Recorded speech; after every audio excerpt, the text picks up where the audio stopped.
पाहणार आहोत. Problem number 3 on spring.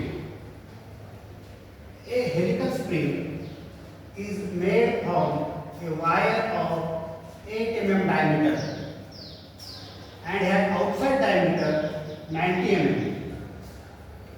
If the permissible shear stress is 350 Newton per mm square and modulus of rigidity 84 kilonewton per mm square, find the axial load which the spring can carry and the deflection per active turns.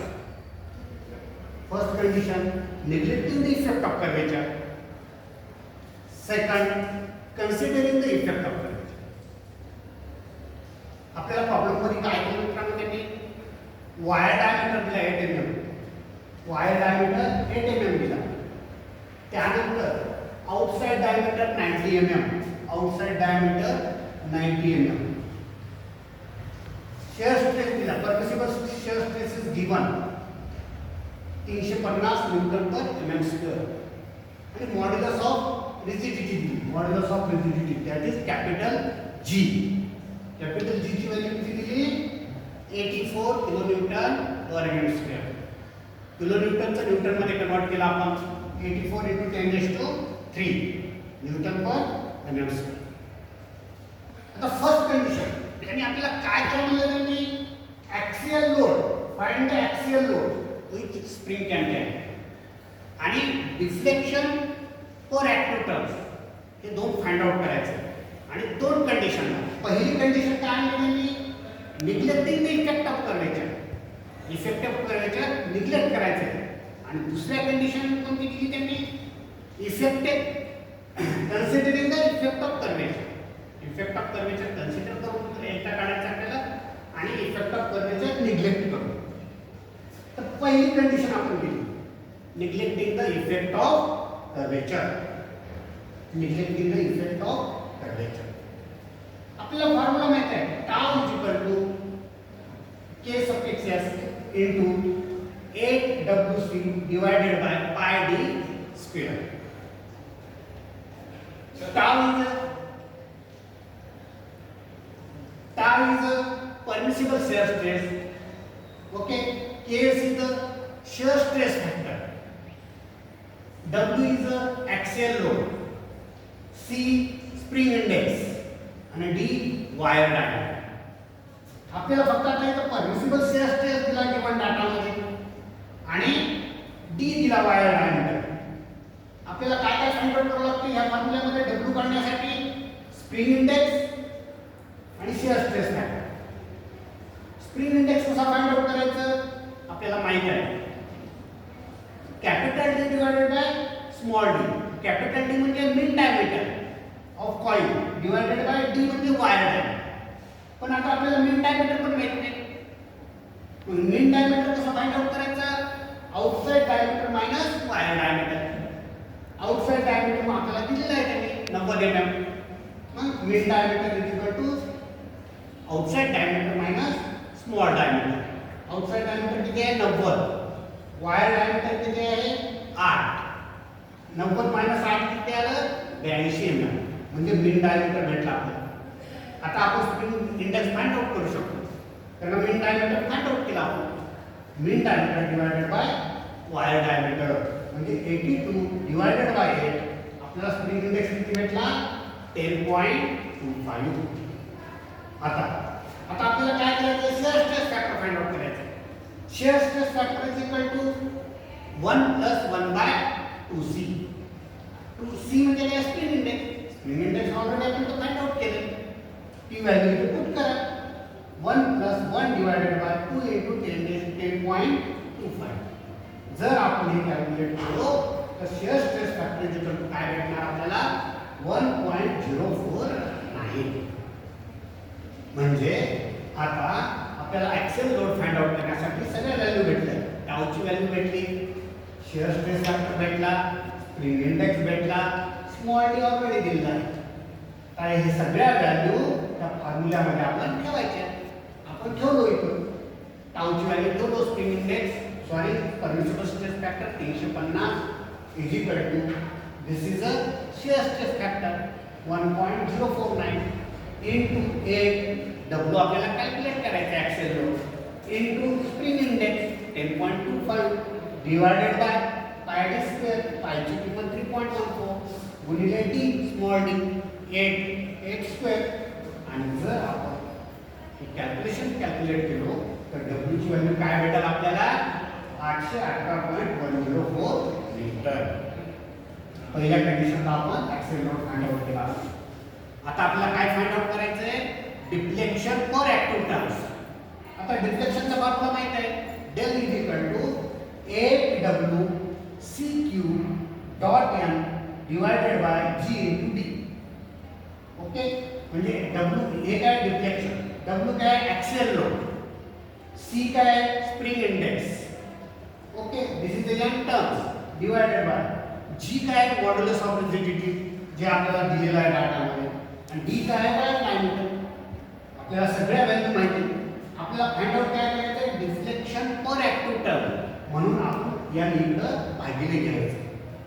म्हणून del by n deflection per active terms del by n is equal to 8WCQ divided by G into D. आपण ह्या value पुन्हा ठेवल्या 8 into W ची value आपण find out केली 818.104 into C ची value माहित आहे स्प्रिंग इंडेक्स 10.25/3 भागिले डिवायडेड बाय G ची व्हॅल्यू किती आहे 84 into 10^3 into D 8 वायरमीटर. आणि जर आपण आता हे कॅल्क्युलेशन केलो तर डिफ्लेक्शन पर ॲक्टिव्ह टर्मची व्हॅल्यू काय आहे 10.49 mm. आलं का लक्षात. म्हणजे पहिल्या कंडिशनला आपण ॲक्सियल लोड पण फाइंड आउट केला आणि डिफ्लेक्शन पर ॲक्टिव्ह टर्म्स पण फाइंड आउट केला. आता त्यांनी दुसरी कंडिशन विचार. पहिली कंडिशन काय होती, निग्लेक्टिंग द इफेक्टिव्ह कर्वेचर. आता कन्सिडरिंग द इफेक्टिव्ह कर्वेचर.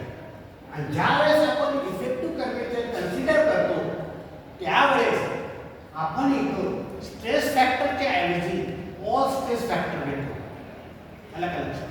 म्हणून आपला फॉर्म्युला काय आहे, tau is equal to K into 8WC divided by pi D square. आता आपल्याला इथं all stress factor find out करावा लागेल. ऑल स्ट्रेस फॅक्टर कसा फाइंड आउट करतो आपण, all stress factor is equal to 4C - 1 divided by 4C - 4 plus 0.615 divided by C. What is C in this formula? त्या फॉर्म्युल्यामध्ये C काय आहे, spring index जो आपण ऑलरेडी इथं फाइंड आउट केला आहे 10.25. ते व्हॅल्यू पुट करू आपण 4 into 10.25 minus 1 divided by 4 into 10.25 minus 4 plus 0.615 divided by 10.25. म्हणजे आपल्याला ह्याचं कॅल्क्युलेशन केलो तर ऑल स्ट्रेस फॅक्टर काय आहे मित्रांनो 1.141. आता या फॉर्म्युल्यामध्ये आपल्याला टाउ माहित आहे, ऑल स्ट्रेस फॅक्टर माहित आहे, ॲक्सियल लोड आपल्याला काढायचा आहे, स्प्रिंग इंडेक्स माहित आहे, वायर डायमीटर. तर आता आपण काय करू, हे सगळ्या व्हॅल्यू घेऊ त्या फॉर्म्युल्यामध्ये. टाउची व्हॅल्यू ठेवली 350 is equal to this is the Wahl stress factor जो आपण फाइंड आउट केला 1.41 into 8. W is axial load जो आपल्याला फाइंड आउट करायचा आहे into 10.25 spring index divided by I ची व्हॅल्यू 3.14 ठेवली into D square wire diameter 8 square. आणि आपण हे जर पूर्ण कॅल्क्युलेट केलो तर W ची व्हॅल्यू काय येईल आपल्याला मित्रांनो 752.14 न्यूटन. म्हणजे considering the effect of curvature axial load किती भेटला आपल्याला 752.14 न्यूटन. आता आपल्याला काय करायचं आहे, considering the effect of curvature deflection for active turns. Same formula, डिफ्लेक्शनचा फॉर्म्युला काय, del is equal to 8WCQ dot n divided by G into D. यामध्ये W काय आहे, ॲक्सियल लोड जो आपण इथे फाइंड आउट केला आहे.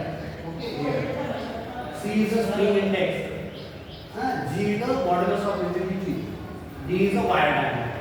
आता आपल्याला इथे काय फाइंड आउट करायचं मित्रांनो, deflection per active terms. Deflection per active turn म्हणून या नंतर आपण काय केलं भागिले घेतला ऑलरेडी कारण हे फाइंड आउट करायचं आपल्याला डिफ्लेक्शन पर ऍक्टिव्ह टर्न म्हणून del by M equal to 8wc³ divided by g into d.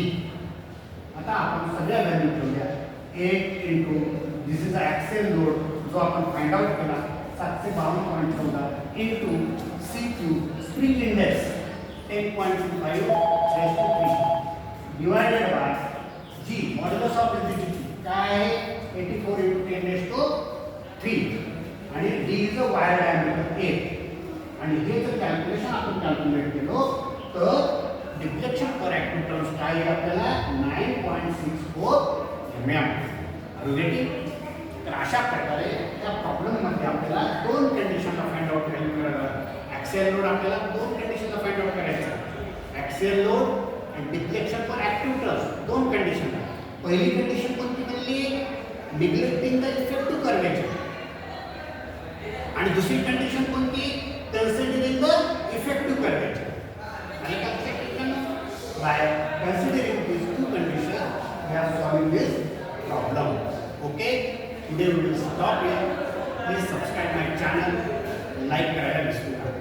Thank you.